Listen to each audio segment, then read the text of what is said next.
Why is classical art so good? Let's go. How do we know that classical art, as opposed to modern art, is so good?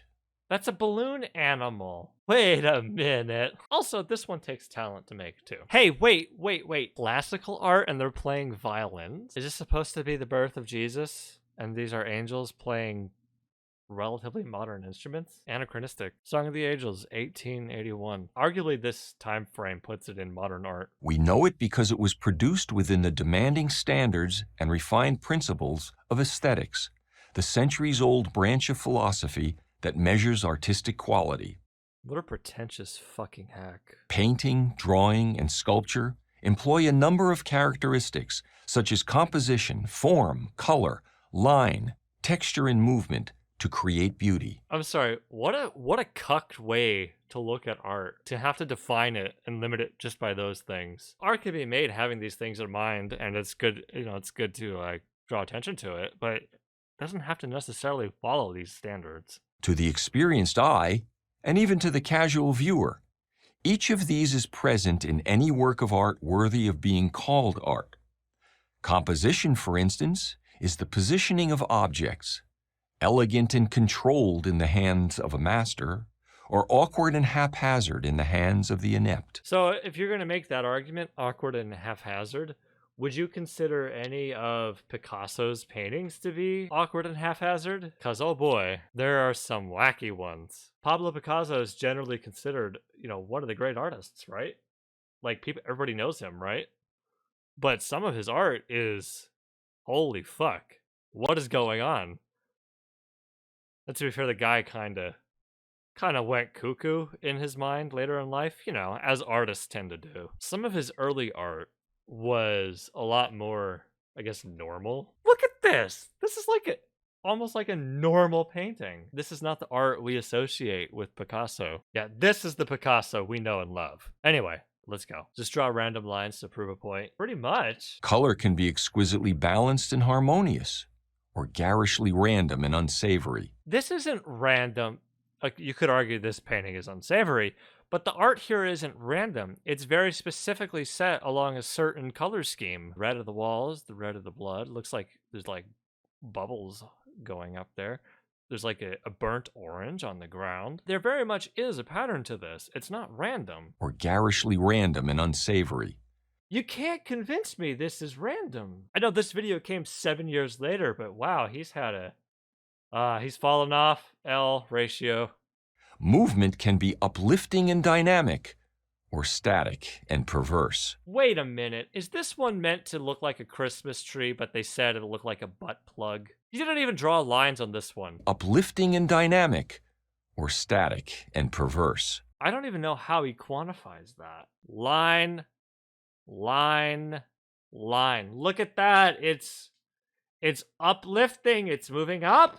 It's dynamic. Oh! I have now transcended this into another form of art in the form of a PragerU dunking. In my previous PragerU video, Why is Modern Art So Bad?, I chronicled how art began to decline beginning from about the 1860s when aesthetic standards were gradually abandoned.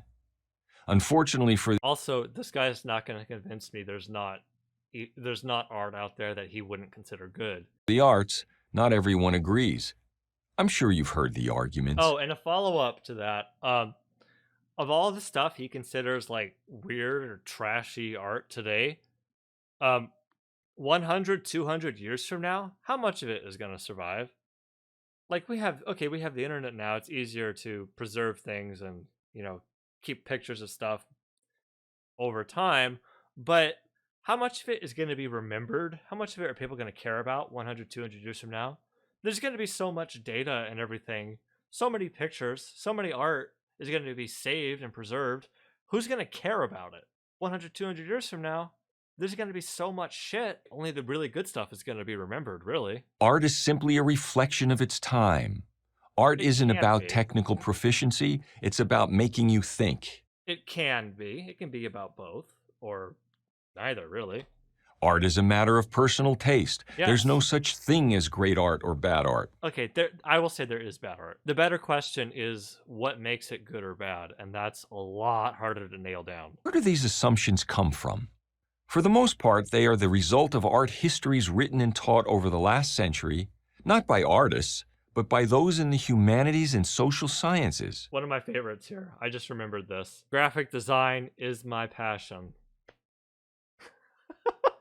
I love it. This is something you could say, this is bad. Is this font papyrus? I don't know. It's red. There's no border. It just sits there and there's a stock image of a frog and a cloudy background. Now, you could say this is bad, but this is something that's so bad, I would argue it circles back around into being good art because there is a point being made here. There's a joke to it. The joke is that this could be made by someone who's allegedly really passionate about this, but is also kind of lazy and kind of bad at it. But I could very easily imagine someone making this intentionally bad to make a joke, which is in and of itself a form of art. Not having an artist's point of view or experience, let alone artistic talent, these authors and teachers have therefore framed art in the only Okay, yeah, and he's talking about fucking liberal arts colleges and humanities. So much less interesting than the actual argument being made. language they understand, meaning and social significance. It's no surprise then that people have come away with the idea that art is simply a reflection of its time. It can be. The real thing is getting you to think. If the art gets you to think, that's pretty good.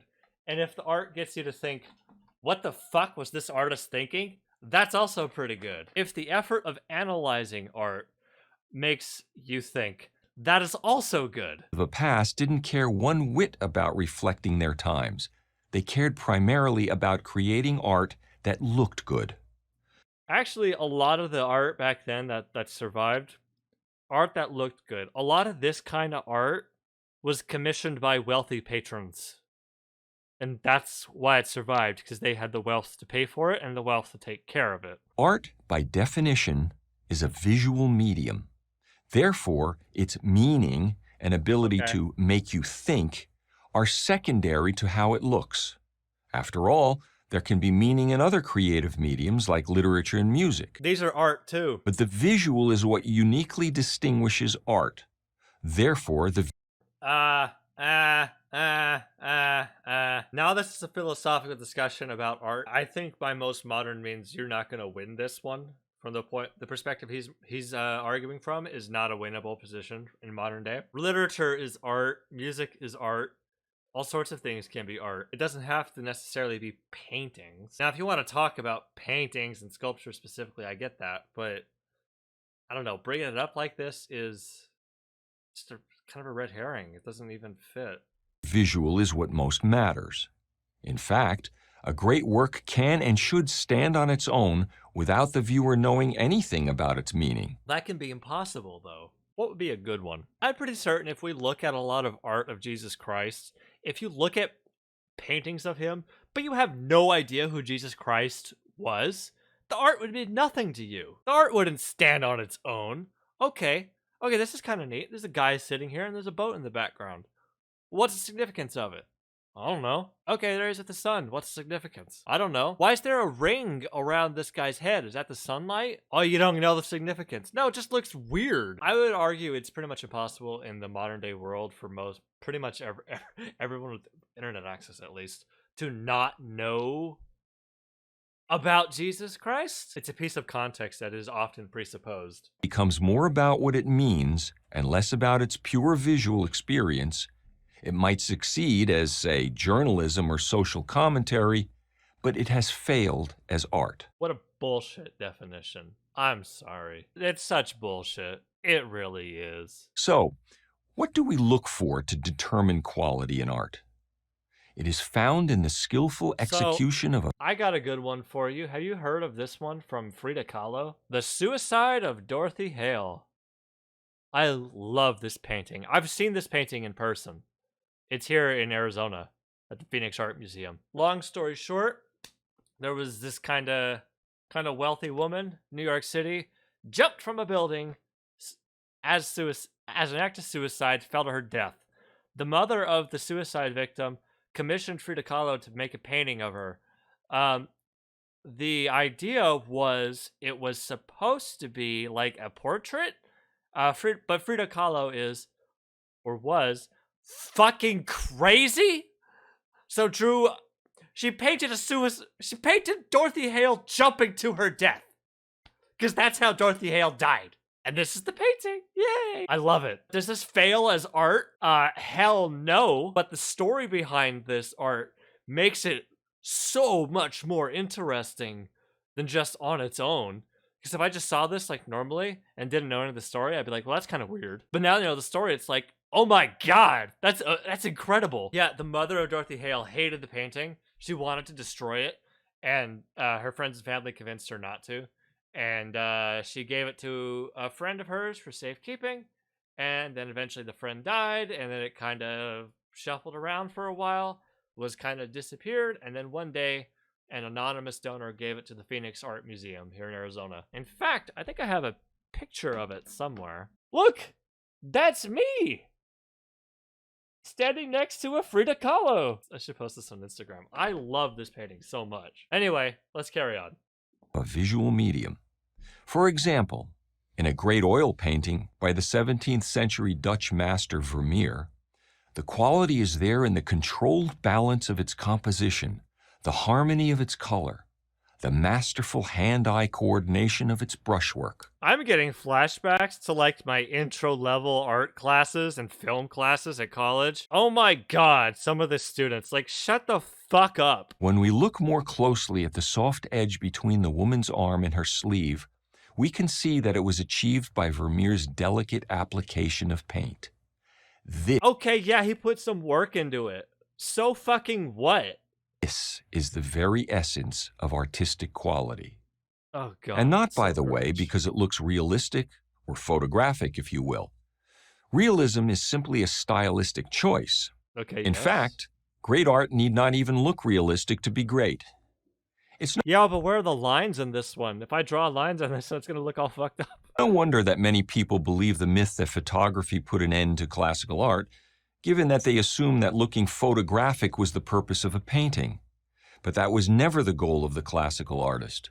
Quality of execution was. Like I said a moment ago, quality of execution? Really? See, this one is bad quality, but I'd argue that in and of itself is what makes it so good. With each viewing of classical art, our experience of it deepens, while the experience one derives from much of more contemporary art is generally instantaneous, and, like a joke that requires a punchline, is over once one gets it.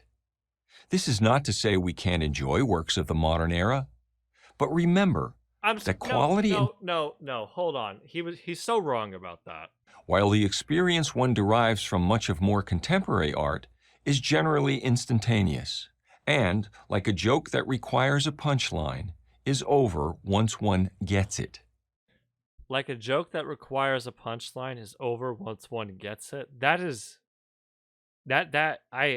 hate that. I hate that. You are why I hate art critics, okay? You're why everyone hates art critics. Just because you get an art doesn't necessarily mean you lose enjoyment from it. Like the Frida Kahlo painting, The Suicide of Dorothy Hale. You like The Suicide of Dorothy Hale, and graphic design is my passion. I get it. I love it. I still love it. It's been years, and I still love them. This is not to say we can't enjoy works of the modern era, but remember that quality and taste are different things. Quality is based on developed standards, taste on personal preference. There's one thing great art will never do. It will never make a fool of you. Its level of quality is readily apparent to anyone with eyes to see, Never make a fool of you? independent of its meaning. You might be thoroughly impressed with the work of a cutting-edge artist with its impressive theory, but you have no way of knowing if you're being taken for a sucker. Hey everyone, editing attack here. So I just noticed that Mr. Florzak makes a pretty severe contradiction here. But remember that quality and taste are different things. Quality is based on developed standards, taste on personal preference. So far, so good. We can agree with this, and it's consistent within his own arguments. But Florzak then goes on to say this. There's one thing great art will never do. It will never make a fool of you. Its level of quality is readily apparent to anyone with eyes to see, independent of its meaning. You might be thoroughly impressed with the work of a cutting-edge artist with its impressive theory, but you have no way of knowing if you're being taken for a sucker. So on the one hand, we care about quality measured through objective standards. But when a cutting-edge artist comes along and makes something with impressive theory, you might be being taken for a sucker? How are these two compatible? Self-aware Wolves material aside, the examples that he gives of bad art taking us for a sucker before this example are stuff like balloon animals, or the Christmas tree butt plug, or the bloody mess. But the reasons that he gave for why those were bad had nothing to do with cutting edge art and theory. This is a completely different argument. Now, I think I know what's up. This PragerU video has chapters. Assumptions about art, what is art, quality of taste. He does a pretty piss poor job defining any of these things. But when he starts taking about art taking you for a sucker, this is the start of a different chapter. So I don't know what happened. But it kind of seems like the end of this conclusion chapter was written kind of differently from the rest of these chapters, and he didn't realize that he was contradicting himself between one line to the next. Maybe should have spent a little more time editing that, I guess. Much of today's art exposes how coarse and vulgar a society we've become. How coarse and vulgar a society we've become. Not like ancient Rome, graffitiing the walls with how you had sex with the barmaid here, how you shat here, how women weep because your penis will only enter the backsides of men from now on.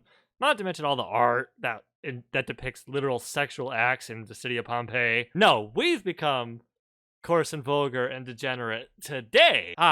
You see, it's a common misconception. It wasn't that we were always like this. No. It was actually third wave feminism and the invention of birth control. Fortunately, there's an antidote to this.